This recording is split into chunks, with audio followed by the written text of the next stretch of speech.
Previously on Dreamcast 84's channel. Oh man, we gotta go faster. Oh man. Isn't that right, Lamb? Man! We're outrunning the cops. They're coming right for us, we gotta look behind us. Oh no. Man! Oh no! Whoa! Whoa! No! Oh man! Oh man! Ah! Ah!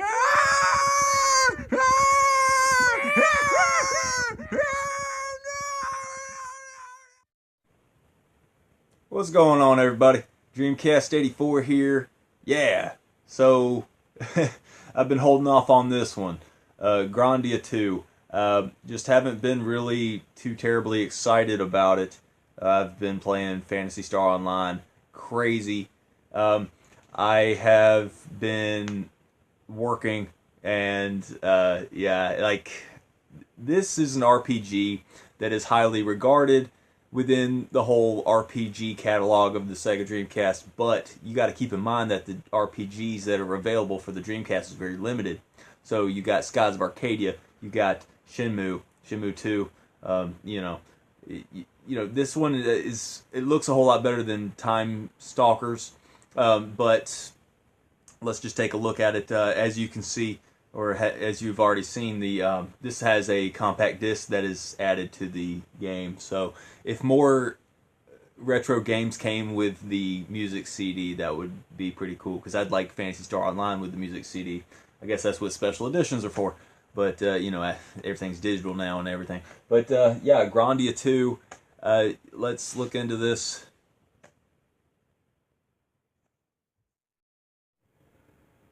Alrighty, so basically, trust me, there was a long intro, and now it looks like we're kind of still in the intro phase. This game, it looks a lot like a Final Fantasy type of game, which a lot of people might try to gravitate to, and I think that that demographic is very vocal. I was never into a lot of the traditional RPGs, but that's not to say it doesn't look good. It just looks like it's not really my type of game. Not really the type of game that I'm really willing to invest my time in, because there's just better offerings. See, I remember this having a really long intro, and as you can see, it's giving you a whole lot of backstory. I saw this one video on YouTube where this guy was saying this game is 30 hours long. And, me being a Dreamcast enthusiast and everything, and just trying to kind of savor the moments of video games as I play, it might take me up to 50 hours, just because I'd be going around, like, trying to be immersed in the environments. And trying to farm for a weapon, or just trying to get past a difficult boss, and trying to get my level, my character leveled and stuff like that. Yeah, this game looks good. Like I said, it's not really my type of game, but I'm gonna try to get some gameplay recorded. I'm just gonna kind of jump around with this one. The graphics look pretty good on the upscaler. That background with the backdrop looks pretty good. All right. Alright, everybody, let me just make sure I can't see my times when I'm recording, but yeah. So I'm finally able to play. Hey, let's go into the water. I was noticing with the upscaler that the effects totally look better. This is one of those where you can totally tell a difference. So I'm just going around. Oh, there's a little ladder icon. I'm pushing A. Okay. Let me turn up the volume just a little bit so you can hear the game itself.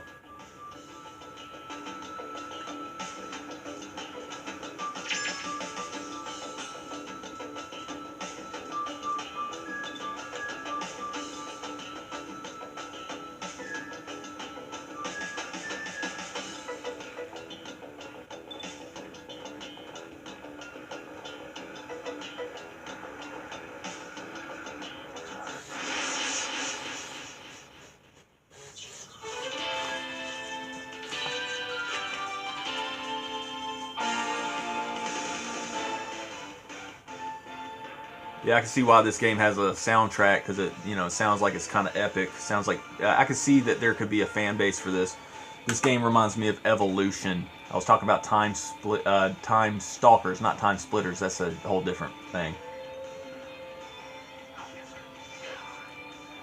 Right when I got into these type of battles, I'm like, okay, it's that kind of game.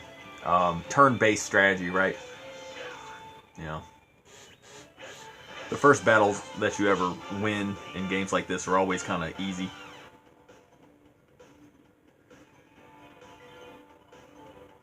Ubisoft made this. That wind music kind of sounded like a SEGA. Like a SEGA, you know how SEGA has different divisions. Now, I don't know what any of this stuff is that I'm picking up, but, these are impression reviews, so I'm just pretty much going to skip ahead. This is what I'm going to do. I'm going to take my trusty Game Shark here and see if I can upload a save and see if I can show you a later stage of this.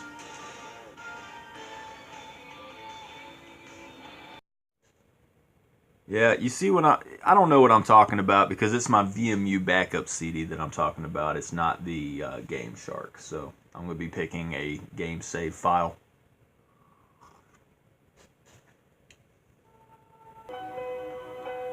Okay, this is what I'm going to do. I have a lot of game saves here that say that, you're near the final boss. Well, I don't want to, I don't want to spoil the game, so this is, it says everyone is around level 40, so I'm going to pick that one. So I'm just hitting A. Okay, it says the file is copied. It is copied. Alright, yep, checking my time again. Alright, so loading the save.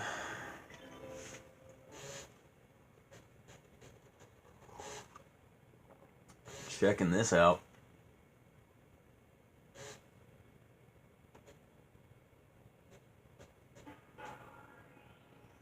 Okay, a whole lot has happened apparently. We got a whole crew. Reminds me of Phantasy Star Online 2, where you know, it's kind of like Evolution and Phantasy Star Online 2 because you got the people following you. I think that in Evolution people follow you as well like this. It's kind of a, I don't know, this is, I think Final Fantasy does the same thing, so there you go. It's like a treasure box, but it's like under the floor. I can't pick it up. Or can I? I don't know. A whole lot has happened, and I was not there to see it. The walls and stuff look like artery walls or something. Let's listen to the music.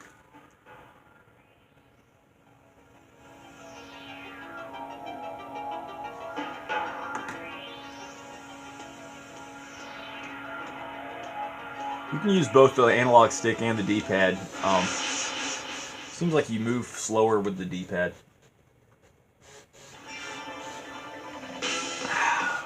It's like starfish or something.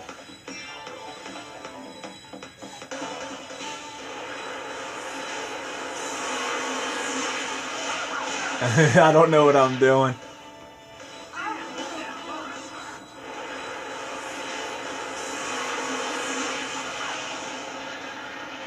Oh, you have to get used to some sort of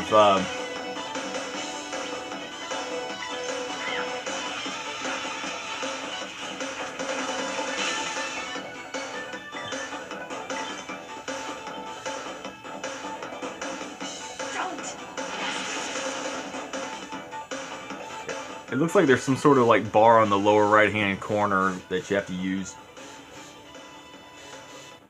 This is my way of thinking. Oh, it cuts to an anime thing.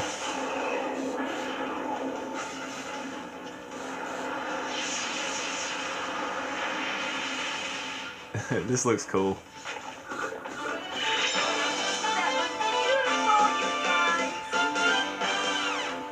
Right, right.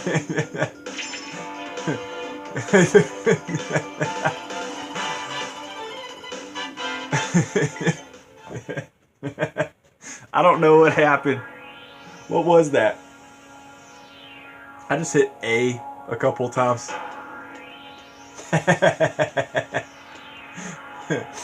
That was kind of cool though. Um, I have no idea what I'm gonna rate this game, but I'm gonna put that into account.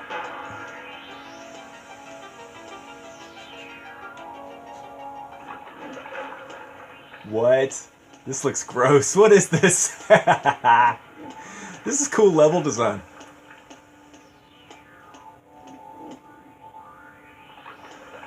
Listen, that's crazy.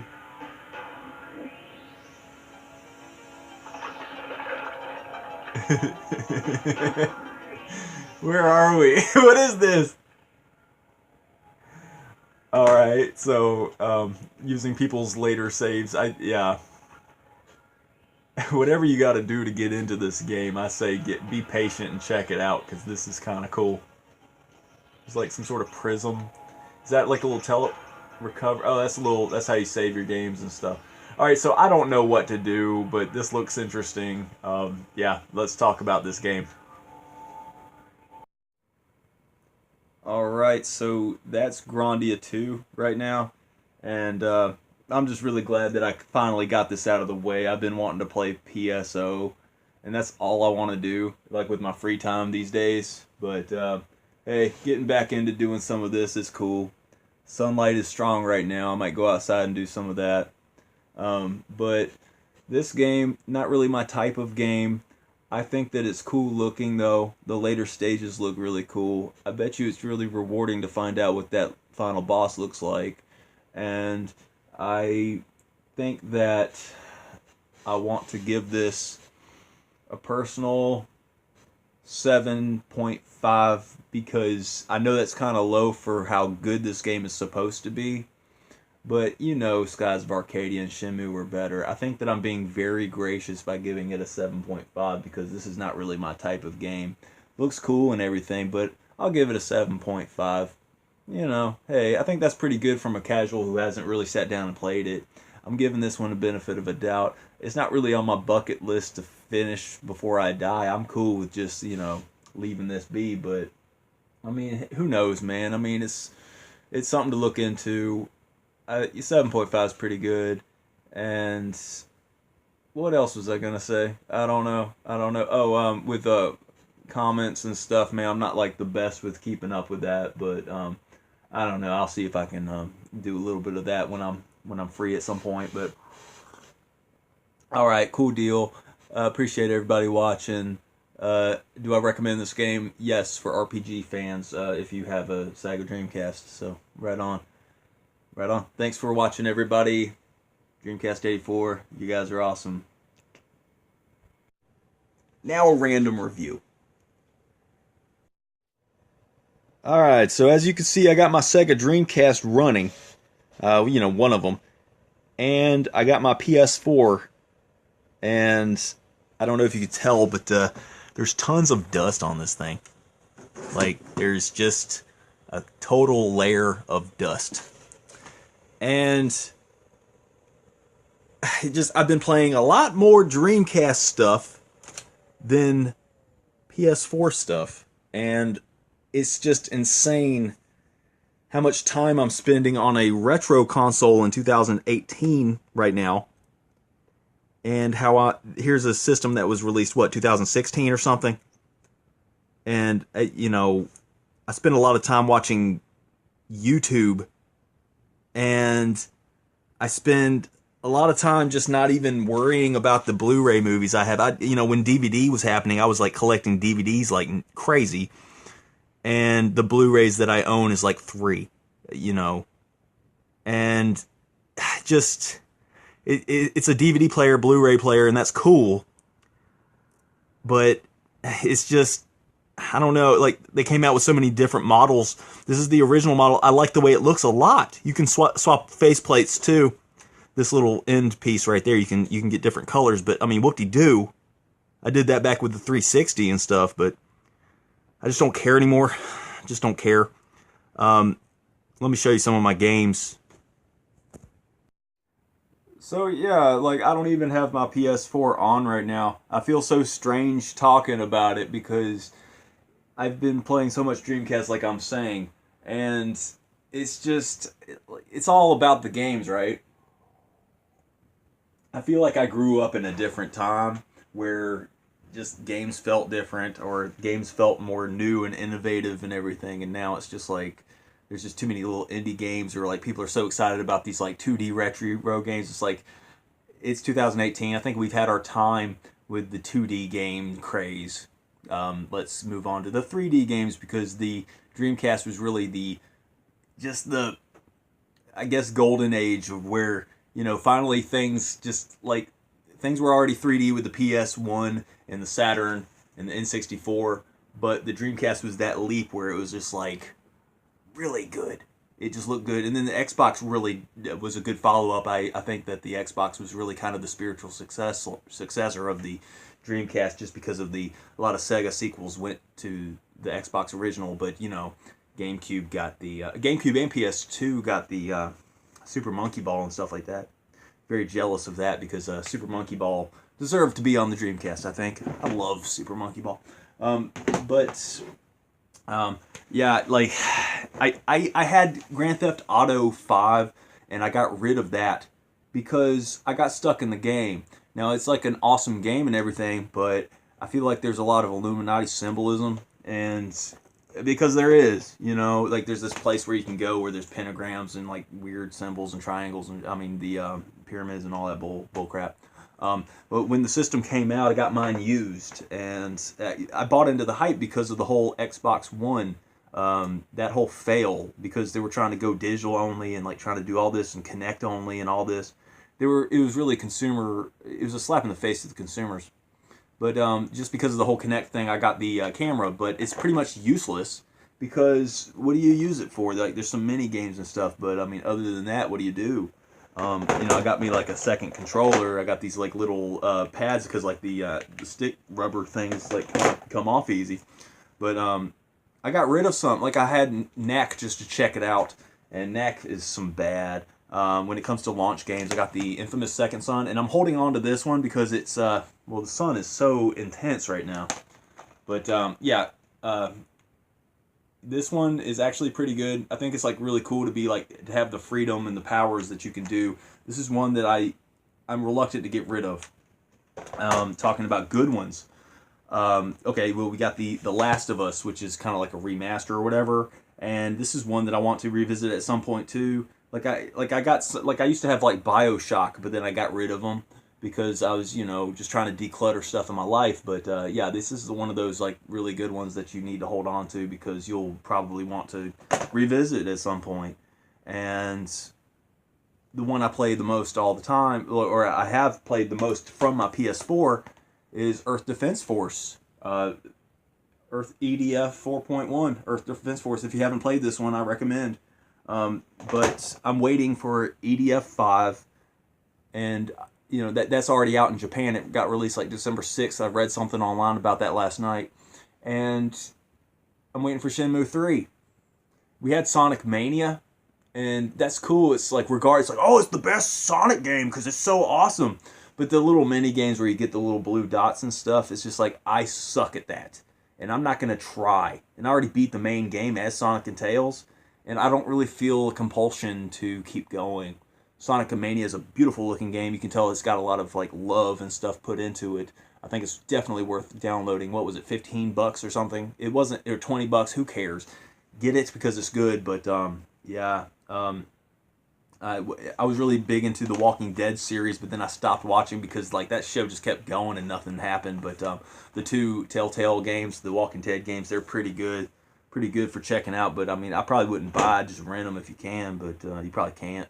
But I got the Wolf Among Us. Never beat it. I probably just need to throw it in the system and beat it and then get rid of it or something. I don't know. It's supposed to be pretty good. Those Telltale games are okay. They're like budget games, but they're still pretty good, considering. I got Mortal Kombat XL, but I don't play it, and I'm thinking about just getting rid of it. The fact that you can just beat the crap out of some of the female players, like there's some female characters and stuff that you could just totally like. I just think that being a man going their own way, just being a MGTOW, like the game Grand Theft Auto is like, even though I get stuck in that game, it's still cool to, I don't know, maybe I should have held on to that game, because you could just get in a car and run over sidewalks of women and just like shoot them in the head and stuff like that. So, that's like equal opportunity carnage, because if you feel some kind of way about women in real life, you could just go into your fantasy life and just, whatever. You always got your imagination too. I feel like the way the society is run and everything, it's like suppressing your imagination when you can foster your inner world. But yeah, I got Batman Arkham Knight, and I'm gonna totally get rid of this because I just got stuck in it, and I'm like, I'm not having fun. I am a casual to a fault, because if I start getting frustrated, it's not fun. I don't want it in my life. But that's just a handful of games that I have, and like the PS4 is still going strong. People are buying it and everything, but I don't think it's really worth, I just, if you want a Blu-ray player, if you want a Blu-ray player, get it, but I don't know, man. It's just like, I feel like the quality games that you want as a gamer, it's just not there. Maybe it's because I'm younger and because I'm older and more jaded and stuff. It just seems like everything's a rehash, and like everything's all like owned by 5 companies, and just, I don't know. Like, okay, this is a review, so my PS4. Do I recommend for a Blu-ray player, and for like, if you want to play one good game a year or something, it just seems like that you have to wait forever for like really good stuff. I know that people are gonna disagree with me and be like, oh yeah, play this game and play that game. I'm tired of just how sanitized and social engineering, and just, it's how blatant, and how